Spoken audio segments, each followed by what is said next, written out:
Hujambo na karibu JCTV, chombo chako cha habari cha mtandaoni ambacho kinarusha matangazo yake moja kwa moja kutoka Johannesburg nchini Afrika Kusini. Leo ni Jumapili, Agosti 2, 2026. Tulionayo hii leo: hali ya wasiwasi na taharuki imeendelea kushuhudiwa katika kitongoji cha Buliriko kule Kavumu katika wilaya ya Kabare mkoani Kivu Kusini, mashariki mwa Jamhuri ya Kidemokrasia ya Kongo, ambapo wakazi wengi wameanza kuhama makazi yao kutokana na kuzorota kwa usalama. Mji wa Baraka katika tarafa la Fizi mkoani Kivu Kusini umerejea katika hali ya kawaida siku ya Jumamosi baada ya vurugu zilizotokea kufuatia operesheni ya ukaguzi wa nyaraka za usafiri iliyofanywa na maafisa wa idara ya mkoa ya uhamasishaji wa mapato wakisaidiwa na polisi wa taifa pamoja na wapiganaji wa wazalendo. Raia mmoja ameuawa kwa risasi huku mamia wakazi wakilazimika kuyahama makazi yao kufuatia mapigano makali yaliyozuka kati ya wapiganaji wa wazalendo na waasi wa muungano wa FCM23 RDF katika grupumenti ya Irambi Katana wilayani Kabare mkoani Kivu Kusini. Na mitambo inayotumika katika kazi ya ukarabati wa barabara ya taifa namba 2 kwenye muhimili wa Bukavu Kamituga Kitutu imeharibiwa na watu wenye silaha katika tukio lililotajwa kuhatarisha maendeleo ya mradi huo wa miundombinu mkoani Kivu Kusini. Kuna hayo na mengine mengi. Naitwa Abedi Jean de la Croix. Karibu. Na sasa tuangazie kwa kina taarifa zetu. Hali ya wasiwasi na taharuki imeendelea kushuhudiwa katika kitongoji cha Buliriko kule Kavumu katika wilaya ya Kabare mkoani Kivu Kusini, mashariki mwa Jamhuri ya Kidemokrasia ya Kongo, ambapo wakazi wengi wameanza kuhama makazi yao kutokana na kuzorota kwa usalama. Kwa mujibu wa mashuhuda waliopo eneo hilo, familia kadhaa zimeondoka majumbani mwao na kuelekea katika maeneo ya Buandahanda na Nzinzi kwa ajili ya kutafuta usalama. Wakazi hao wanasema wana hofu ya kuongezeka kwa machafuko kufuatia kuanzishwa siku ya Jumamosi kwa kambi ya kijeshi inayodaiwa kutumiwa na wapiganaji wa FCM23 katika eneo hilo. Vyanzo vya ndani vimeripoti pia kusikika kwa milipuko mikubwa mapema Jumapili asubuhi, jambo ambalo limeongeza hofu miongoni mwa wananchi hao. Sauti hizo za milipuko ziliwalazimu wakazi wengi kuondoka haraka katika makazi yao kama hatua ya tahadhari. Hadi tunapopanda hewani, mamlaka za serikali hazijatoa taarifa rasmi kuhusu wimbi hilo la wakimbizi wa ndani wala kuhusu chanzo halisi cha milipuko iliyosikika. Wakazi wa Kavumu wanaendelea kufuatilia kwa karibu maendeleo ya hali hiyo, huku wakihofia kuzorota zaidi kwa usalama katika sehemu hii ya wilaya ya Kabare. Tunaendelea kukusogezea taarifa zetu. Mji wa Baraka katika tarafa la Fizi mkoani Kivu Kusini umerejea katika hali ya kawaida siku ya Jumamosi baada ya vurugu zilizotokea kufuatia operesheni ya ukaguzi wa nyaraka za usafiri iliyofanywa na maafisa wa idara ya mkoa ya uhamasishaji wa mapato wakisaidiwa na polisi wa taifa PNC pamoja na wapiganaji wa wazalendo. Kwa mujibu wa vyanzo vya eneo hilo, mgogoro ulianza baada ya dereva mmoja wa bodaboda kukataa kuwasilisha nyaraka zilizohitajika wakati wa ukaguzi. Hali hiyo ilisababisha mabishano kati yake na afisa wa ukaguzi kabla ya kugeuka kuwa vurugu. Ili kuwatawanya waendesha pikipiki waliokuwa wamekusanyika kwa hasira, baadhi ya askari wa polisi walidaiwa kutumia silaha nzito. Tukio hilo lilisababisha watu wanne kujeruhiwa na kukimbizwa katika hospitali kuu ya Baraka kwa matibabu. Vyanzo vya hospitali vimeeleza kuwa majeruhi hao wanaendelea kupata huduma za afya na hali zao si za kutia wasiwasi. Kufuatia tukio hilo, waandamanaji wenye hasira walichoma moto jengo linalotumiwa na huduma za ukaguzi pamoja na vituo kadhaa vya ukaguzi na miundombinu mingine ya umma. Vurugu hizo pia zilisababisha kifo cha dereva mmoja wa shirika la SNR. Kwa mujibu wa mamlaka za eneo na vyanzo vya kitibabu, marehemu alifariki kutokana na mshtuko uliosababishwa na shinikizo la juu la damu wakati wa machafuko hayo. Siku ya Jumamosi, shughuli za kawaida zilirejea mjini Baraka baada ya hali ya utulivu kurejeshwa. Mamlaka zinaendelea na uchunguzi ili kubaini mazingira halisi ya tukio hilo na kubaini wahusika wa vurugu hizo. Kwingineko ni kwamba raia mmoja ameuawa kwa risasi huku mamia wakazi wakilazimika kuyahama makazi yao kufuatia mapigano makali yaliyozuka kati ya wapiganaji wa wazalendo na waasi wa muungano wa FCM23 RDF katika grupumenti ya Iraba Katana wilayani Kabare mkoani Kivu Kusini. Kwa mujibu wa vyanzo vya ndani, mapigano hayo yalianza majira ya saa 4 asubuhi katika eneo la Chihere lililoko ndani ya kijiji cha Kabushwa. Milio ya risasi iliyosikika kwa muda mrefu ilisababisha hofu kubwa miongoni mwa wananchi, hali iliyowalazimu wakazi wengi kukimbilia Katana Center kwa ajili ya usalama. Vyanzo hivyo vinaeleza kuwa baadhi ya wapiganaji wa FCM23 RDF waliondoka katika maeneo yao ya Lusheshe na kuelekea kitongoji cha Chirehe ambako walidaiwa kuwepo ndani ya jamii. Hata hivyo, taarifa hizo hazijaweza kuthibitishwa kwa njia huru. Mapigano hayo yametokea saa chache baada ya kuuawa kwa raia mmoja aliyefahamika kwa jina la Bishweka Pedro katika kijiji cha Kabamba. Kwa mujibu wa mashuhuda, marehemu alipigwa risasi baada ya kumalizika kwa shughuli za maendeleo ya jamii zinazojulikana kama Salongo. Wakazi wanadai kuwa risasi hizo zilifyatuliwa na wanachama wa FCM23 RDF. Hadi tunapopanda hewani, muungano wa FCM23 haukuwa umetoa tamko rasmi kuhusu madai hayo. Wakati huo, mashirika ya kiraia katika eneo la Iramba Katana yameeleza wasiwasi wao kuhusu kuongezeka kwa ukiukaji wa haki za binadamu. Mashirika hayo yanaripoti visa vya mauaji, kukamatwa kiholela kwa raia na kuongezeka kwa vitendo vya ukosefu wa usalama vinavyoendelea kuwaathiri wananchi. Wakazi wa eneo hilo wanaendelea kuishi kwa hofu, huku wakitoa wito kwa mamlaka husika kuchukua hatua za haraka ili kurejesha amani na kulinda usalama wa raia.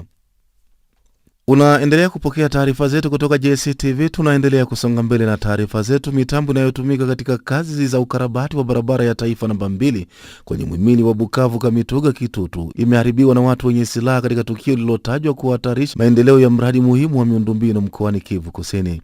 Kwa mujibu wa taarifa zilizopatikana kutoka eneo la tukio, vifaa kadhaa vya ujenzi vilivyokuwa vinatumika kwenye mradi huo vimeharibiwa. Hata hivyo, mazingira kamili ya tukio hilo bado hayajafahamika. Msimamizi wa kampuni inayotekeleza kazi za ukarabati amelaani kitendo hicho, akisema kuwa mashambulizi hayo yamelenga vifaa vinavyotumiwa kuboresha miundombinu yenye manufaa makubwa kwa wananchi. Ametaka mamlaka husika kufanya uchunguzi wa kina ili kubaini waliohusika, sababu za tukio hilo na kuchukua hatua za kuimarisha usalama katika eneo la mradi. Tukio hilo limetokea wakati wananchi wa Kivu Kusini wakiendelea kusubiri kwa matumaini kukamilika kwa ukarabati wa barabara hiyo ambayo inatarajiwa kuboresha mawasiliano kati ya Bukavu, Kamituga na Kitutu. Barabara ya taifa namba 2 ni njia muhimu kwa usafirishaji wa watu, bidhaa na huduma mbalimbali za kiuchumi ndani ya mkoa wa Kivu Kusini. Uharibifu wa mitambo unaweza kusababisha kuchelewa kwa utekelezaji wa mradi iwapo hatua za haraka zitachukuliwa kwa ajili ya kukarabati au kubadilisha vifaa vilivyoathiriwa. Hadi sasa, mamlaka za eneo hilo hazijatoa tamko rasmi kuhusu tukio hilo, huku wananchi na wadau wa maendeleo wakisubiri majibu na hatua za serikali ili kuhakikisha kazi za ukarabati zinaendelea bila vikwazo zaidi. Mkuu wa tarafa la Fizi Kalonji Badibanga Samia ametoa wito kwa wananchi kudumisha umoja na mshikamano kwa jamii ili kukabiliana na changamoto za kiusalama zinazoendelea kulikumba tarafa hilo. Kiongozi huyo alitoa wito huu wakati wa ziara yake katika kijiji cha Kongolo kilichopo katika sekta ya Mutambala, grupementi ya Babwari, takriban kilomita 35 kusini mashariki mwa Fizi Center. Ziara hiyo ilifanyika baada ya mkutano ulioandaliwa katika makazi yake rasmi. Akiwa ameambatana na mkuu wa sekta Mtambala Esombo Lubonga Jile pamoja na mkuu wa kijiji cha Karamba Pole Fikiri, Kalonji Badibanga Sami aliongoza kikao kilichopanuliwa cha kamati ya usalama ya eneo hilo. Kikao hicho kilijadili mgogoro wa uongozi wa kimila unaokutanisha Apame Ekyamba na Milonga Ebwela. Akizungumza na wananchi, msimamizi huyu alisisitiza kuwa hali ya usalama katika tarafa la Fizi inahitaji umoja wa wananchi wote. Alieleza kuwa migawanyiko ya ndani inaweza kuwapa nafasi makundi yenye silaha na maadui wa amani kuendelea kudhoofisha eneo hilo.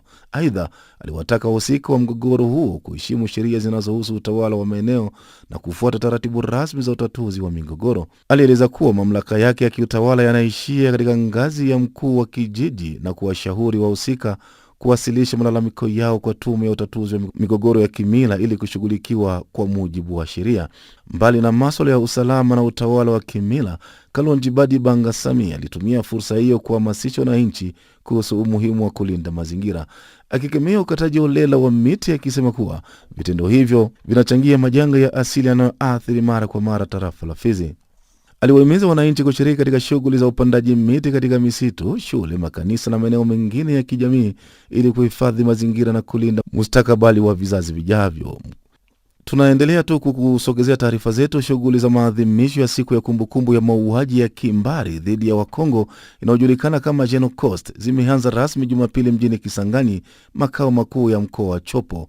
Maadhimisho hayo yameandaliwa kwa ajili ya kuenzi kumbukumbu za waathirika wa ukatili wa kingono unaotokana na migogoro ya kivita pamoja na wale waliopoteza maisha kutokana na uhalifu dhidi ya amani na usalama wa binadamu katika Jamhuri ya Kidemokrasia ya Kongo.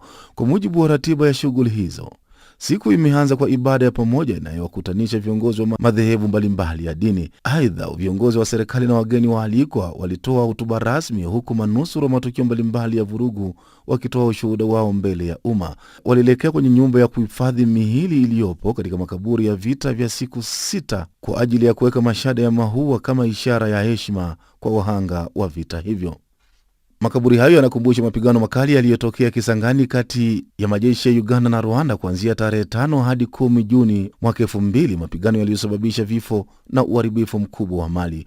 Kwingineko ni kwamba vuguvugu la Sauve le Congo linalochukuliwa kuwa karibu na rais wa zamani wa Jamhuri ya Kidemokrasia ya Kongo Joseph Kabila Kabange limetangaza kuunga mkono mpango wa kuandaa mazungumzo ya kitaifa nchini Jamhuri ya Kidemokrasia ya Kongo, huku likiweka masharti kadhaa ambayo inasema ni muhimu kwa mafanikio ya mchakato huo. Katika taarifa iliyotolewa Jumamosi, harakati hiyo ilisema kuwa nchi inakabiliwa na mgogoro wa pande nyingi unaojumuisha ukosefu wa usalama, mvutano wa kisiasa, kudhoofika kwa taasisi za dola, ukiukaji wa haki za binadamu na kuzorota kwa hali ya maisha ya wananchi. Kundi hilo limesisitiza kuwa mazungumzo ni njia muhimu ya kurejesha umoja wa kitaifa, kujenga upya imani kati ya wadau wa kisiasa na kuweka msingi wa amani ya kudumu. Aidha, limetaja uzoefu wa mazungumzo mbalimbali yaliyofanyika wakati wa utawala wa rais mstaafu Joseph Kabila kama mifano ya njia zilizosaidia kutatua migogoro ya kitaifa.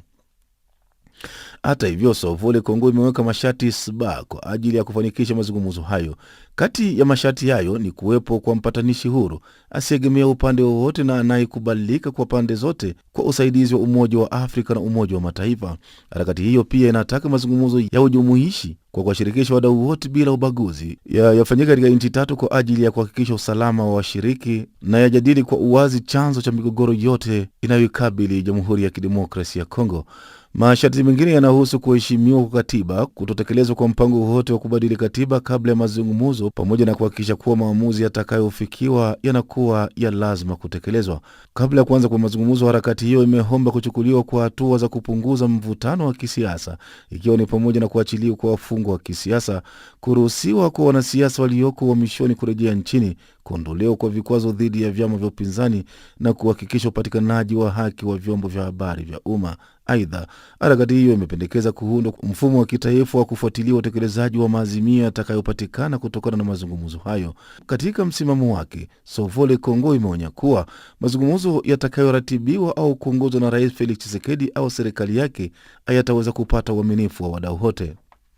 Na mwishowe, takriban wakazi 145,000 wa kata ya Chai katika jiji la Bukavu, Kivu Kusini, wanakabiliwa na matatizo makubwa ya upatikanaji wa maji safi yanayotolewa na shirika la usambazaji maji la Regideso. Kwa mujibu wa viongozi wa asasi za kiraia katika eneo hilo, licha uwepo miundombinu ya jamii iliyojengwa kwa lengo la kurahisisha usambazaji wa maji, huduma hiyo haijaanza kutolewa, kwani maji hayafiki kwenye mabomba yaliyowekwa kwa matumizi ya wananchi. Ni mwisho wa habari zetu kutoka JCTV. Naitwa Bedi Jean de la Croix. Kwaheri kwa sasa.